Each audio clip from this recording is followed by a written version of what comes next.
വാർത്തയിലേക്കാണ്. Thiruvananthapuram Vattiyoorkavu MLA V K പ്രശാന്തിനോട് ശാസ്തമംഗലത്തെ MLA office ഒഴിയാൻ ആവശ്യപ്പെട്ട് കൗൺസിലർ ആർ ശ്രീലേഖ. കോർപ്പറേഷന്റെ കെട്ടിടത്തിൽ വാടകയ്ക്കാണ് പ്രശാന്ത് എംഎൽഎയുടെ ഓഫീസ് പ്രവർത്തിക്കുന്നത്. കെട്ടിടം നിലനിൽക്കുന്ന ശാസ്തമംഗലത്തെ കൗൺസിലറാണ് ശ്രീലേഖ. തന്റെ ഓഫീസ് സൗകര്യപ്രദമായി പ്രവർത്തിപ്പിക്കുന്നതിന് വേണ്ടി പ്രശാന്തിന്റെ ഓഫീസ് ഒഴിയണമെന്ന് ഫോണിൽ വിളിച്ച് ആവശ്യപ്പെടുകയായിരുന്നു. എന്നാൽ 2026 മാർച്ച് വരെ പ്രശാന്ത് എംഎൽഎയുടെ ഓഫീസിന് കാലാവധിയുണ്ട്. കൗൺസിൽ തീരുമാനപ്രകാരമാണ് പ്രശാന്തിന്റെ ഓഫീസ് വാടകയ്ക്ക് ഇവിടെ പ്രവർത്തിക്കുന്നത്. എന്നാൽ കെട്ടിടം ഒഴിപ്പിക്കാൻ BJPക്ക് ഭൂരിപക്ഷമുള്ള കൗൺസിൽ തീരുമാനിച്ചാൽ എംഎൽഎക്ക് ഓഫീസ് ഒഴിയേണ്ടി വരും. ശ്രീലേഖയുടെ ആവശ്യത്തിന് പിന്നിൽ രാഷ്ട്രീയ നീക്കമുണ്ടെന്നും 7 വർഷമായി ജനങ്ങൾ ആശ്രയിക്കുന്ന ഓഫീസ് എംഎൽഎയോട് വിളിച്ചൊഴിയാൻ ആവശ്യപ്പെടുന്നത് ശരിയായ നടപടിയല്ലെന്നും വി കെ പ്രശാന്ത് പറഞ്ഞു. കെട്ടിടം ഒഴിപ്പിക്കുന്നതിന് നിയമപരമായ നടപടികളുണ്ട്. കൗൺസിൽ തീരുമാനം റദ്ദാക്കി നഗരസഭാ സെക്രട്ടറിയാണ് നോട്ടീസ് നൽകേണ്ടതെന്നും അദ്ദേഹം വ്യക്തമാക്കി.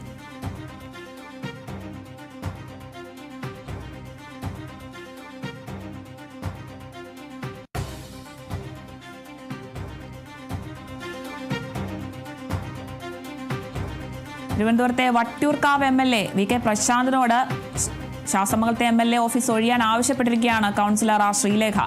കോർപ്പറേഷന്റെ കെട്ടിടത്തിൽ വാടകയ്ക്കാണ് പ്രശാന്ത് എംഎൽഎയുടെ ഓഫീസ് പ്രവർത്തിക്കുന്നത്. കെട്ടിടം നിലനിൽക്കുന്ന ശാസ്തമംഗലത്തെ കൗൺസിലറാണ് ശ്രീലേഖ. ശ്രീലേഖയാണ് ഇപ്പോൾ പ്രശാന്ത് എംഎൽഎയുടെ ഓഫീസ് കെട്ടിടത്തിൽ നിന്ന് ഒഴിയാൻ പറയുന്നത്. തന്റെ ഓഫീസ് സൗകര്യപ്രദമായി പ്രവർത്തിപ്പിക്കുന്നതിന് വേണ്ടി പ്രശാന്തിന്റെ ഓഫീസ് ഒഴിയണമെന്നാണ് ഫോണിൽ വിളിച്ച് ശ്രീലേഖ ആവശ്യപ്പെടുകയായിരുന്നു. എന്നാൽ 2026 മാർച്ച് വരെ പ്രശാന്ത് എംഎൽഎയുടെ ഓഫീസിന് കാലാവധിയുണ്ട്. കൗൺസിൽ തീരുമാനപ്രകാരമാണ് പ്രശാന്തിന്റെ ഓഫീസ് വാടകയ്ക്ക് ഇവിടെ പ്രവർത്തിക്കുന്നത്. എന്നാൽ കെട്ടിടം ഒഴിപ്പിക്കാൻ BJPക്ക് ഭൂരിപക്ഷമുള്ള കൗൺസിൽ തീരുമാനിച്ചാൽ എംഎൽഎക്ക് ഓഫീസ് ഒഴിയേണ്ടിയും വരും.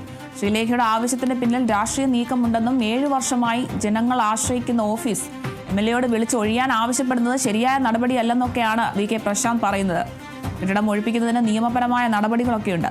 കൗൺസിൽ തീരുമാനം റദ്ദാക്കി നഗരസഭാ സെക്രട്ടറിയാണ് നോട്ടീസ് നൽകേണ്ടതെന്നുമൊക്കെ അദ്ദേഹം വ്യക്തമാകുന്നുണ്ട്. എന്തായാലും ശ്രീലേഖ ഓഫീസ് കെട്ടിടം ഒഴിയാനാണ് ആവശ്യപ്പെട്ടിരിക്കുന്നത്.